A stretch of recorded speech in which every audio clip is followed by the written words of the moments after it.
છો મંદિરની બોલ ફરી બોલ મિત્રો તમે જોઈ શકો છો મંદિરની સામે જ ગાર્ડન આવેલું છે અને સેવાની તાલીમ જે તમારે આયુર્વેદિક દવાઓ એની બાજુમાં જ શું એની બાજુમાં છે ને રાઈટ. તો બસ મિત્રો આટલા જ આ દિવસ માટે આટલું પૂરતું રાખો. હેલો મિત્રો, કેમ છો? આપ સૌનું સ્વાગત છે અમારી ચેનલ ફ્રેન્ડો વાયટીમાં. હું અને મારા ફ્રેન્ડો લઈને આવી ગયા છે તમારા માટે નવો વિડીયો. હાલ અમે ઊભા છે દાવડા ચોકડી અને તો આજે અમે તમને એક એવી જગ્યા લઈ જવાના છીએ જ્યાં એક મંદિર છે અને એ મંદિરની ખાસિયત એ છે કે તે ભગવાનની મૂર્તિનું આકારનું બનેલું છે. તો ચાલો અમે તમને બતાવીએ. તો મિત્રો, આપણે કોઈ પણ શુભ કાર્ય કરતાં પહેલાં આપણે ગબ્બરદાની પૂજા કરીએ છીએ અને ગુજરાતમાં ઘણી જગ્યાએ ગબ્બરદાનું મંદિર આવેલું છે, જેમાંનું એક મંદિર જ્યાં ગુજરાતના અમદાવાદમાં આવેલું એશિયાનું સૌથી અદ્ભુત અને ભવ્ય મંદિર છે, જેને આપણે શ્રી સિદ્ધિવિનાયક દેવસ્થાન તરીકે ઓળખાય છે. તો ચાલો આપણે તમને એમના દર્શન કરાવીએ.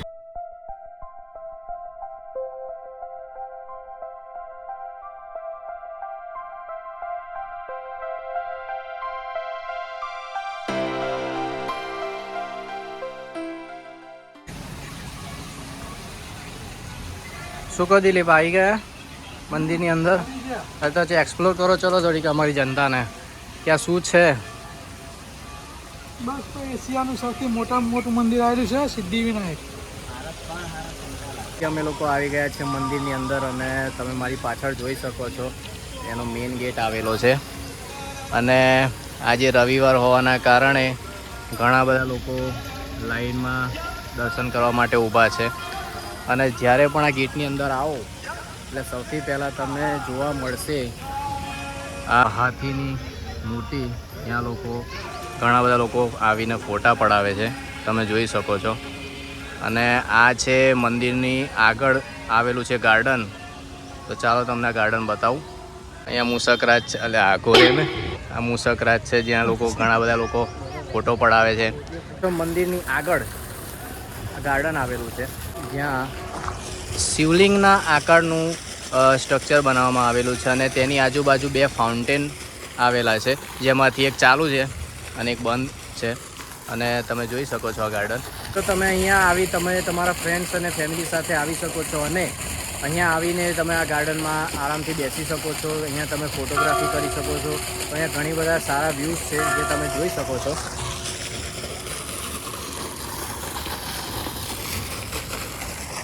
આ મંદિરની સૌથી ખાસ વાત એ છે કે આ સિદ્ધિવિનાયક મંદિર માત્ર ગુજરાતમાં જ નહીં પરંતુ આખા એશિયામાં સૌથી મોટા અને ભવ્ય મંદિરોમાં ગણાય છે.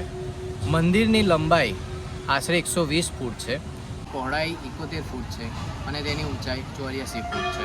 આ મંદિરની ડિઝાઇન ગણપતિ બાપાના મુખના આકારની બનાવવામાં આવેલી છે, જેના કારણે તે મંદિરને યુનિક બનાવે છે.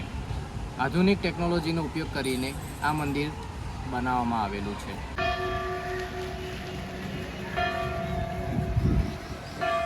મંદિરની બાજુમાં જ અતિથિ ગૃહ આવેલો છે. જે લોકો દૂરથી આવે છે તે લોકો માટે રહેવાની વ્યવસ્થા કરવામાં આવેલી છે.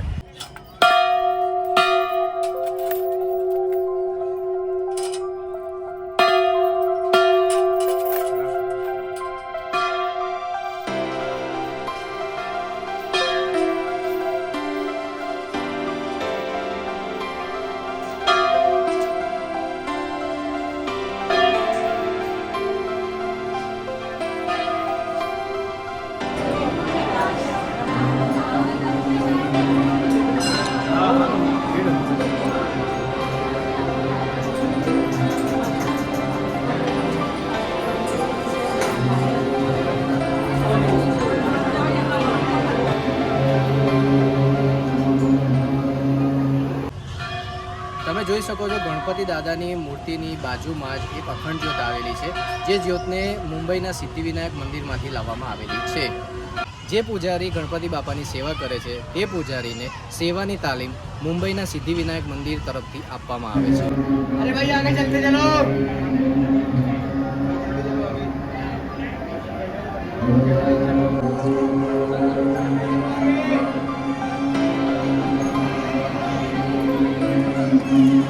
તો તો મિત્રો તમે અહીંયા જોઈ શકો છો કે અહીંયા મુસલજાની મૂર્તિ છે અને અહીંયા એવું માનવામાં આવે છે કે તમે મુસલજાના કર્મ તમે તમારી પોતાની વિશ કે કોઈ પણ ઈચ્છા હોય તો તમે એમને કહી શકો છો અને એ વિશ તમારે અહીંયા પૂરી થાય છે તમે જોઈ શકો છો.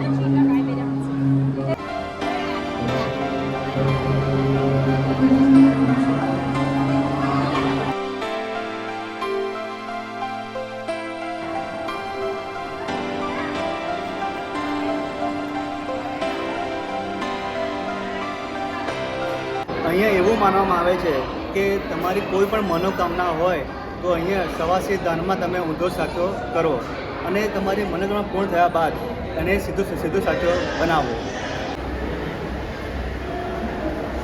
તો મિત્રો તમે અહીંયા જોઈ શકો છો કે ગણપતિ દાદાની અલગ અલગ દેશમાં આવેલી મૂર્તિઓ અહીંયા મૂકવામાં આવી છે તમે જોઈ શકો છો. આ છે થાઈલેન્ડના ગણપતિ.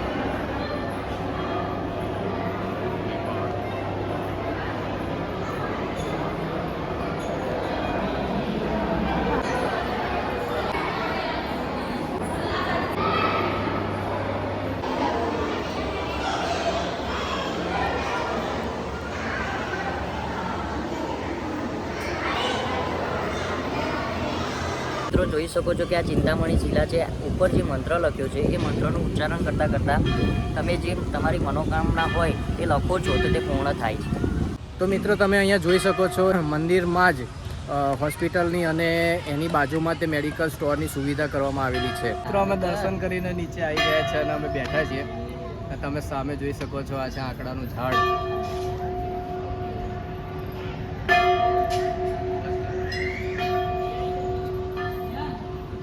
આ આંકડાનું ઝાડ છે જેના લીધે સિદ્ધિવિનાયક દાદા અહીંયા આવ્યા હતા. જો ખાદ્યની વાત કરીએ તો મંદિરની બાજુમાં જ ફૂડ કોર્ટ આવેલું છે અને ત્યાં અલગ અલગ પ્રકારના ફૂડ મળે છે તો તમે ફૂડ ટ્રાય કરી શકો છો.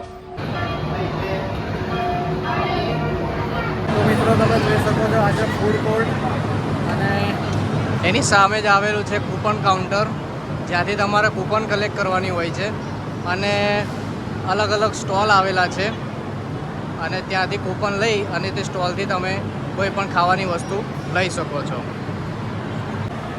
ફૂડ કોર્ટ છે અને ફૂડ કોર્ટની બાજુમાં જ ગેમ ઝોન આવેલું છે તમે જોઈ શકો છો.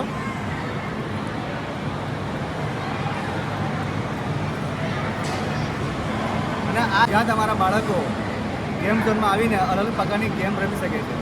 તો તમે જોઈ શકો છો અહીંયા હાથીઓની મૂર્તિ આવેલી છે અને અલગ અલગ ફાઉન્ટેન છે અને એની બાજુમાં જ ક્રિસ્ટલ હબ બનાવવામાં આવેલું છે જ્યાં તમે અલગ અલગ વસ્તુઓની ખરીદી કરી શકો છો. એની બાજુમાં જ તમે મિત્રો જોઈ શકો છો અલગ અલગ રાઇડ્સ આવેલી છે જ્યાં બાળકો અલગ અલગ રાઇડની મજા કરી શકે છે. તો મિત્રો આ વ્લોગમાં આટલું જ. હવે મળીએ નેક્સ્ટ વ્લોગમાં.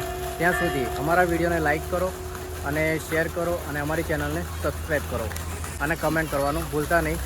Thank you for watching.